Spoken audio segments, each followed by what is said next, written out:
came out, which is sustainability is the new advantage.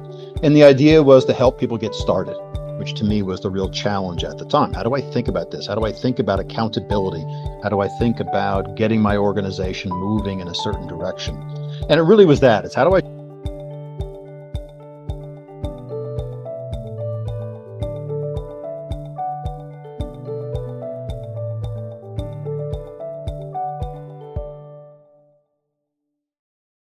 Okay.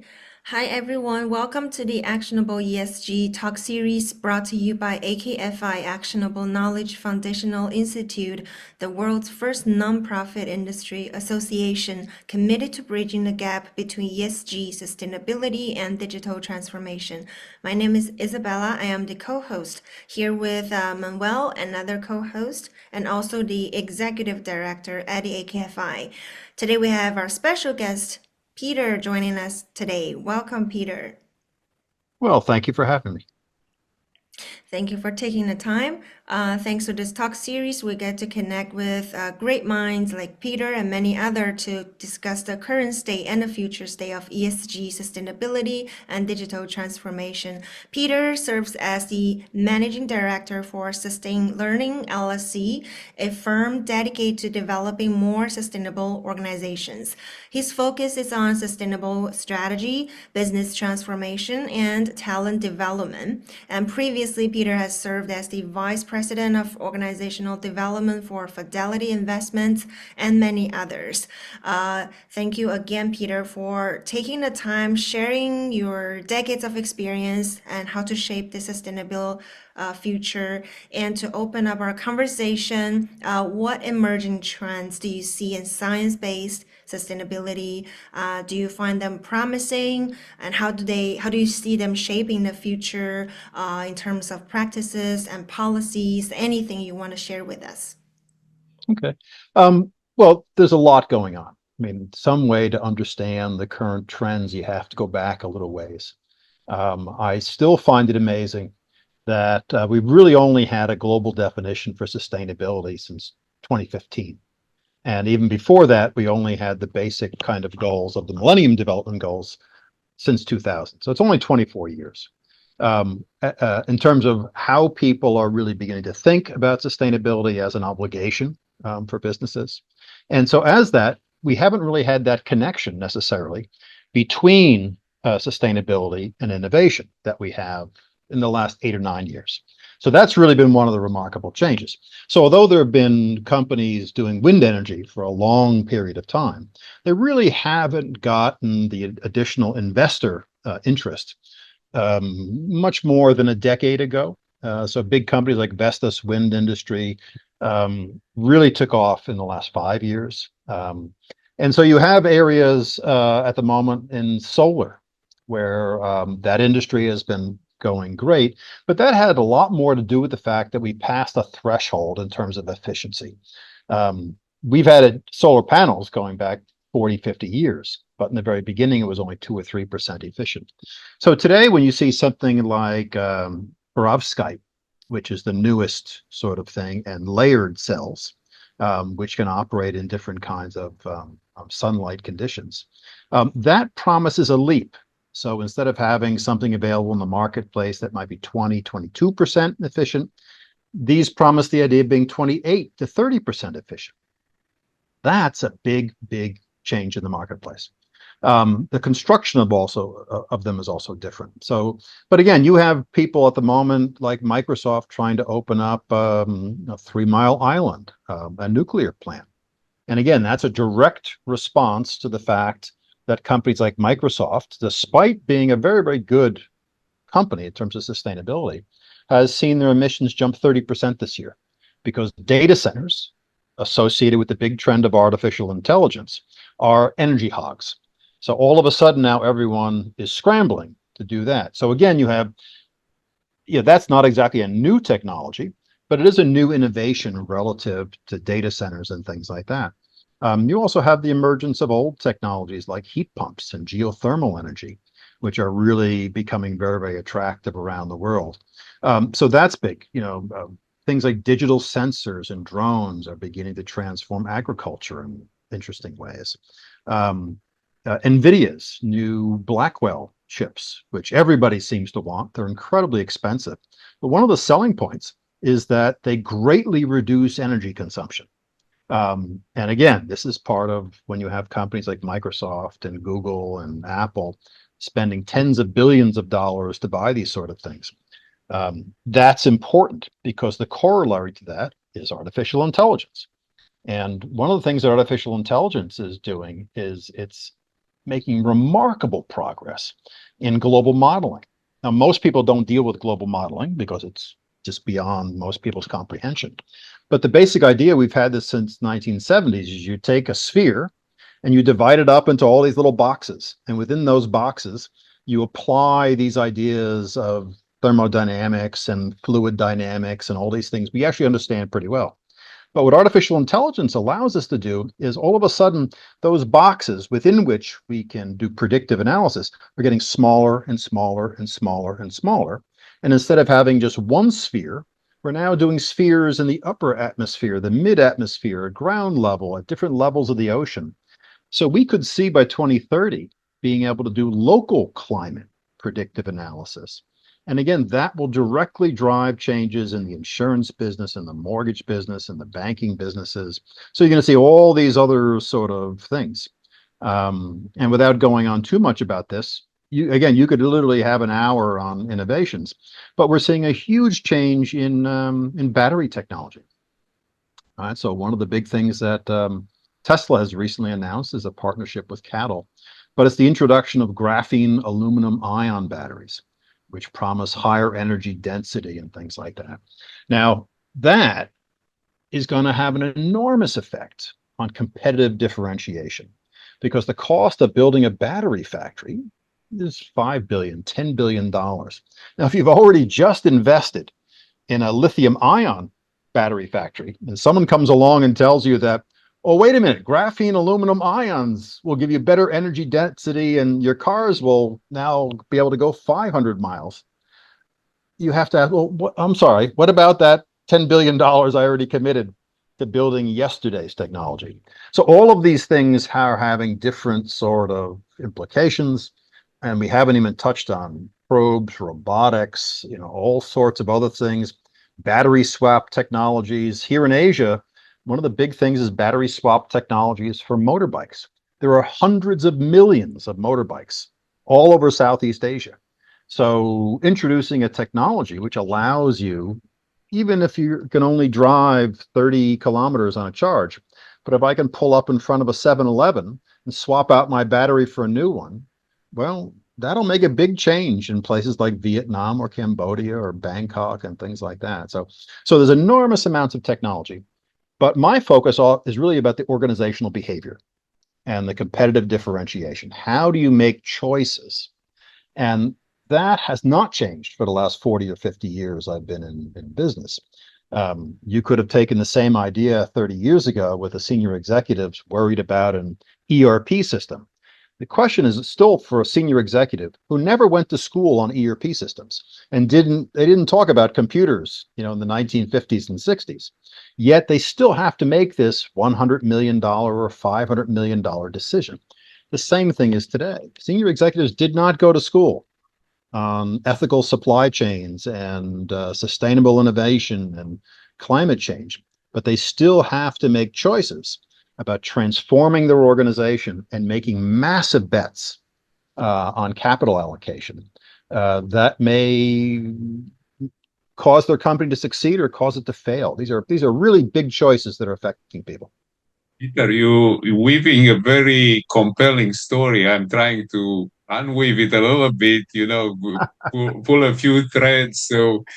But I hear a couple of threads. The thread of innovation, which in general it's linked to profitability, right? We innovate, and that eventually translates in better technologies, as you mentioned about batteries based on aluminum instead of much more expensive materials. You weave also the technology wand, if you want, and you brought us on a story between the past, present, and future. And I have a double barrel question for you. One is what was your journey to sustainability? Bring me both barrels. Okay. All right. Okay. And the other, talk to us a little bit about your books. And, Okay. I know you put your thoughts in a number of bestsellers books that are available. Well, my path is a little bit accidental. And I think that's the characteristic that I think applies to today. And this will get to the very end question of people's career advice. When you're in a market that's really in a state of flux, it's very hard to say, this is exactly what I want to do. When I started out in business, technology was the driver of change, as well as globalization and deregulation. But no one knew where those were going to go. So when I started out, my focus was different, and it just happened to be that in the course of business, I went to a conference where Al Gore was talking in the early days of sustainability. And I happened to run into Herman Daly, who's now quite famous for the Daily Rules, who's a World Bank economist talking about degrowth and other sort of things. I didn't seek them out and I didn't go to it because that was my burning desire. It just happened to be.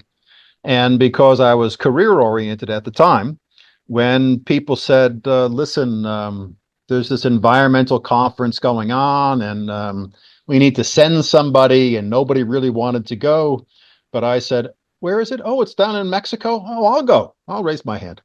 And so one thing led to another. And again, sort of accidentally, I became known as the international guy and the guy who was interested in all these environmental topics, which I was, but it was one of those things that, again, I really didn't plan out, nor did I plan out the evolution of technology and things like that, as I mentioned. So the first half of my career is really about business, technology, consulting. And then the UN called one day. I didn't call them, they called me. And it just happened to be they needed someone with my skill set.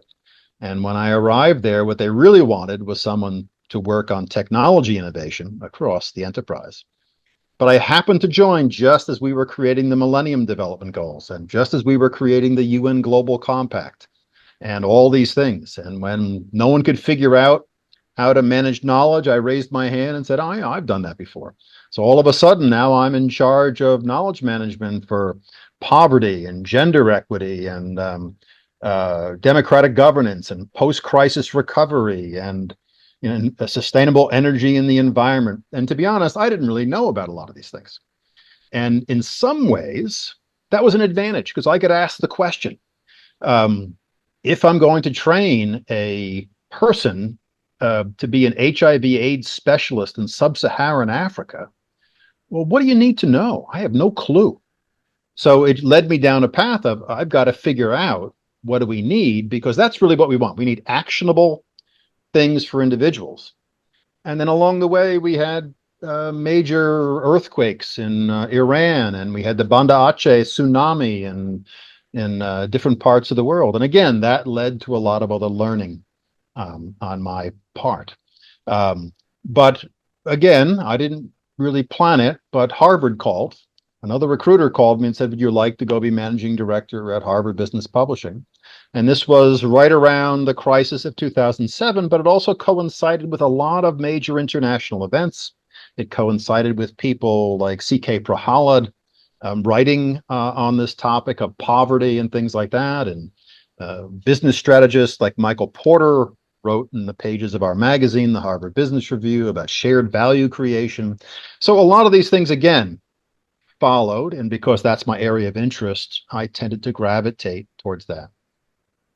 And because I was also interested in learning, again, someone called me and said, would you like to run this new innovative, massive online kind of education company, which I did. I helped them start that. I got it funding. And ultimately that was sold to Udemy, which is probably, along with Coursera, the two big players around the world at the moment.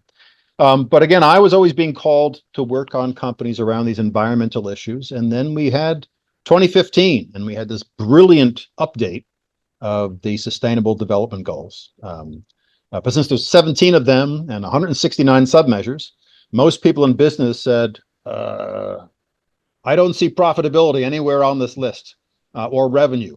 And I said, I can help you with that. And so that sort of effort led to training and research. And it ultimately led me to say, why don't I write down a lot of these ideas in my books? So I set out a course for publishing a whole series of books back in 2016, the year after the Paris Accords. And the first book came out, which is Sustainability is the New Advantage. And the idea was to help people get started, which to me was the real challenge at the time. How do I think about this? How do I think about accountability? How do I think about getting my organization moving in a certain direction? And it really was that. It's how do I change mental models to think a different way?